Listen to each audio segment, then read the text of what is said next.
Alors cette action ce soir, elle n'est pas faite par les syndicats de police, elle est à l'appel de nos collègues de la BAC 75N. C'est la BAC de nuit de Paris qui a appelé sur les réseaux sociaux nos collègues franciliens à se rassembler autour de l'Arc de Triomphe pour montrer leur mécontentement suite aux propos du ministre de l'Intérieur en début de semaine. Si le gouvernement ne prend pas effectivement la mesure des propos qui ont été dits et si le président de la République ne réaffirme pas un soutien total et plein, il va falloir s'attendre, oui, à ce que des actions de mes collègues policiers se multiplient. Je vous avoue que j'ai pas eu le nombre, mais je pense que vous avez pu voir que mes collègues ils étaient quand même relativement nombreux et vous avez des véhicules de tous les départements d'Île-de-France qui sont montés.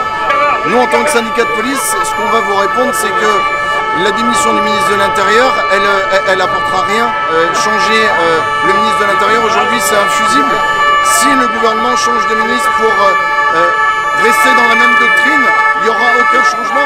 On peut avoir un changement de doctrine, même avec notre ministre de l'Intérieur actuel, mais il va falloir qu'il prenne la mesure des propos. Effectivement, il va falloir qu'il réaffirme son soutien et qu'il regagne la confiance des policiers surtout. Sur les propos racistes, le ministre de l'Intérieur, entre le début de la semaine et cette fin de semaine, il a déjà un petit peu changé son fusil d'épaule. Et il nous a expliqué que l'histoire de la suspicion de propos racistes et le fait de suspendre des fonctionnaires de police, ça allait pas se dérouler comme ça et qu'on allait rester sur ce qui se fait déjà aujourd'hui, c'est-à-dire si on a un fonctionnaire de police qui sort de son cadre et qui va avoir des propos qui seront tendancieux et des propos inacceptables, il sera poursuivi, mais c'est déjà le cas aujourd'hui. Et si c'est des propos avérés, mais une suspicion, ça n'existe pas une suspicion de propos racistes. La technique d'interpellation, par contre, le ministre de l'Intérieur n'est pas revenu dessus aujourd'hui. Et on est en train de nous expliquer qu'on va mettre en place des commissions de travail pour trouver une nouvelle technique. Mais avant d'abandonner une technique et de mettre en place des commissions de travail, on prend le problème à l'envers. Il va falloir trouver une nouvelle technique avant d'abandonner celle qui marche aujourd'hui.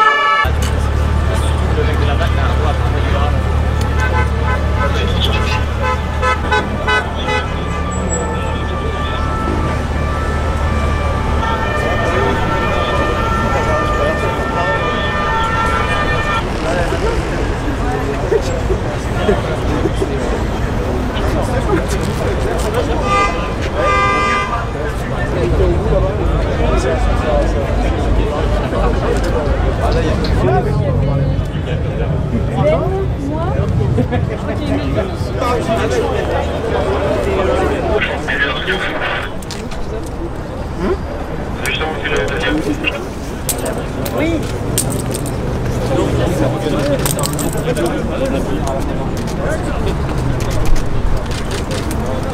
Allô? Ouais, tu me reprends en direct.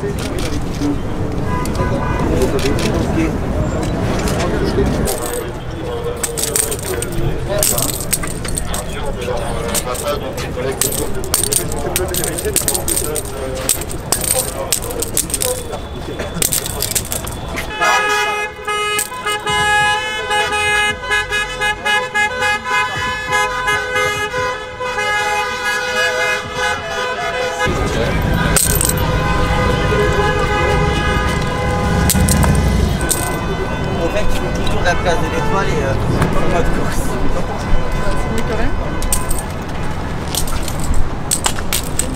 Castaner, démission! Castaner, démission! Démission, Castaner! Castaner, démission! Castaner, démission! Castaner,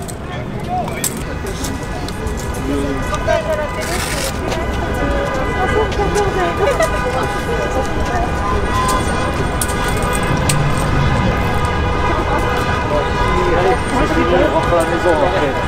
Fête de vacation. Prends-moi des cartons de la là, il y a beaucoup de 300.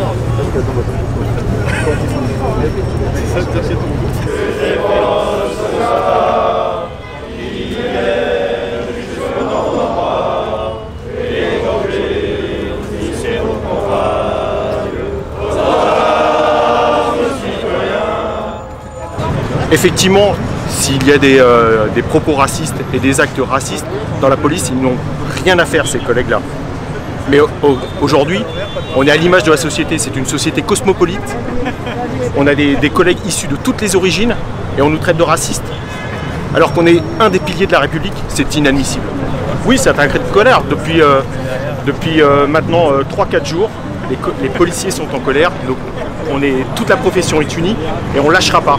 On ne lâchera pas parce qu'aujourd'hui, non seulement on nous retire un geste technique professionnel, mais en plus on nous lynche sur la place publique. Et c'est inadmissible.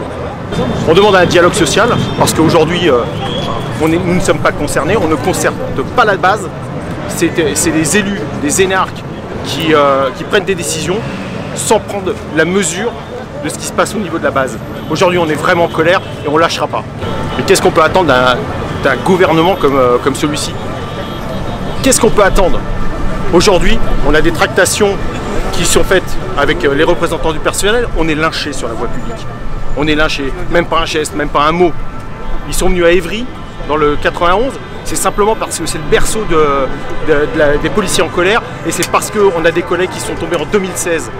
Qu'est-ce qu'on attend? On attend un nouvel événement de 2016. Nous, ce qu'on attend, c'est que simplement, on nous laisse travailler avec des gestes professionnels qui nous permettent, d'appréhender les individus en toute sécurité.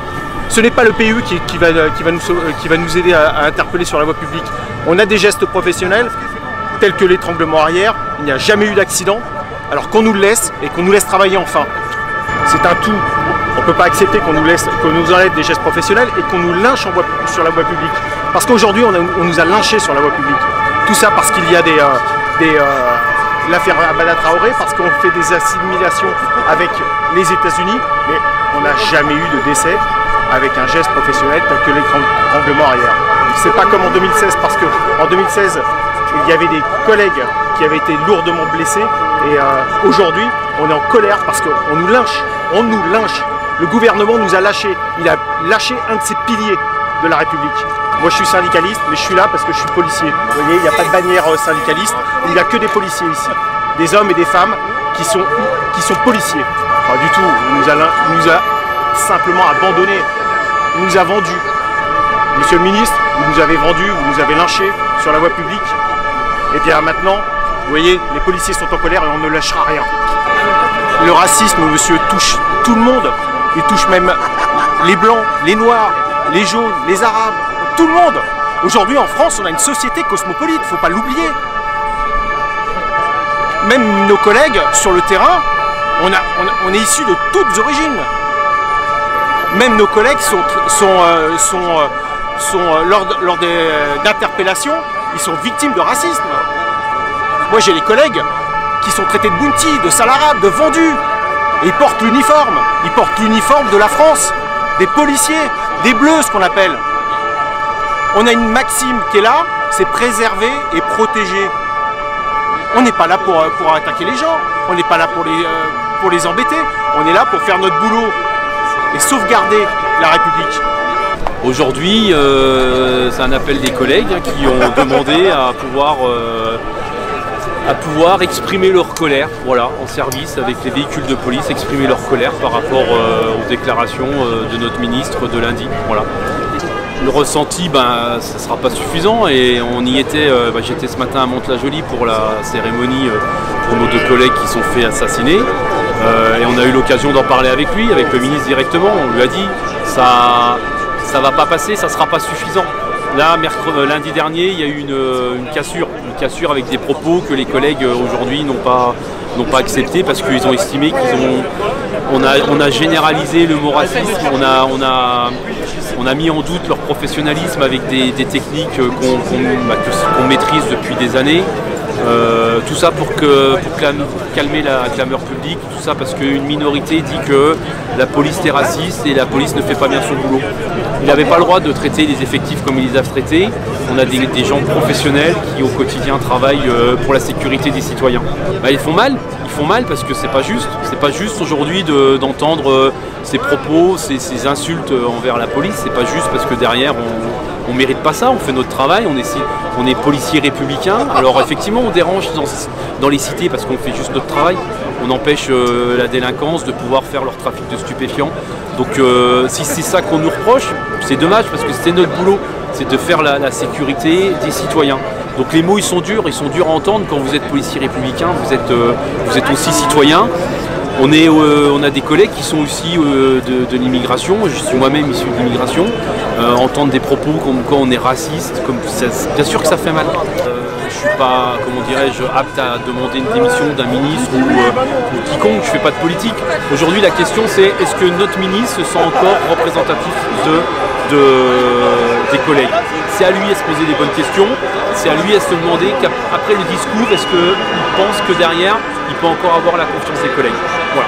Une fois qu'il sera posé ces questions-là, à lui de voir s'il doit rester ou s'il doit partir. Enfin, notre ministre, on ne peut pas tout nier, il a fait un rétropédalage par rapport aux propositions de notre organisation, essentiellement. Donc, on ne peut pas le nier ça. Il est revenu sur ses déclarations, mais ça ne sera pas suffisant parce que vous voyez aujourd'hui les collègues ils sont en colère, ils sont énervés par rapport à des propos, il a cassé quelque chose. Voilà. Donc soit ça mettra du temps effectivement ou peut-être je sais pas, peut-être qu'il doit s'exprimer avec des regrets, je sais pas, on n'a pas la solution. On sait juste qu'aujourd'hui ces propos ont fait déborder un vase qui demandait juste à déborder. Ce qu'on entend, c'est une minorité qui est reprise médiatiquement. Voilà, comme un peu les gilets jaunes étaient une minorité de gens qui étaient mécontents et qu'on reprenait. Donc au final, les médias jouent aussi un peu cette polémique. Bien sûr que non, les policiers ne sont pas racistes. Encore une fois, on est à l'image de la société. Voilà, on est issu aussi de pays maghrébins, de pays africains, de pays européens. Voilà, cette mixité, c'est ce qui fait cette belle police républicaine. Les collègues, effectivement, ils ont mal vécu ces déclarations. Il a maladroitement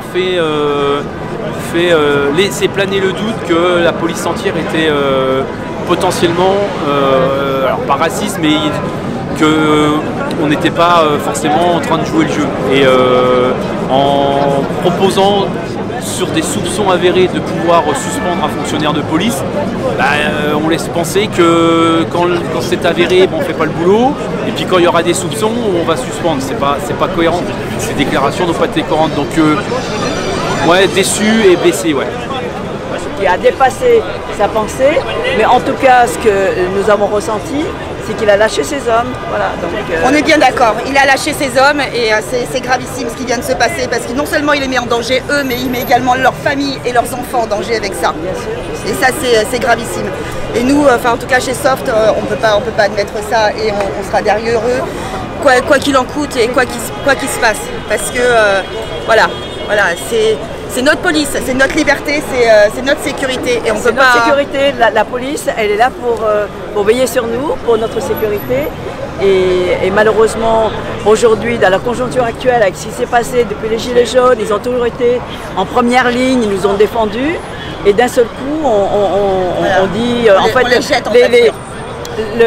il y a une minorité qui malheureusement, voilà, donc on parle toujours d'amalgame et tout ça, donc l'amalgame a été fait, les policiers, on parle de racisme et tout ça, il y a toujours dans n'importe quel, je veux dire que ce soit dans la presse, dans la société en général, il y a toujours une minorité qui n'aime pas l'autre parce qu'ils connaissent, les gens ne connaissent pas, se connaissent pas, ne veulent pas apprendre la culture de l'autre. Donc c'est la méconnaissance qui fait que les gens, soit pour se protéger, soit parce qu'ils n'ont pas envie de connaître l'autre. Donc de faire des amalgames comme ça, ce n'est pas bien. Donc moi je dis comme je pense. Merci infiniment Madame la maire. Merci beaucoup. Merci beaucoup d'être là avec eux.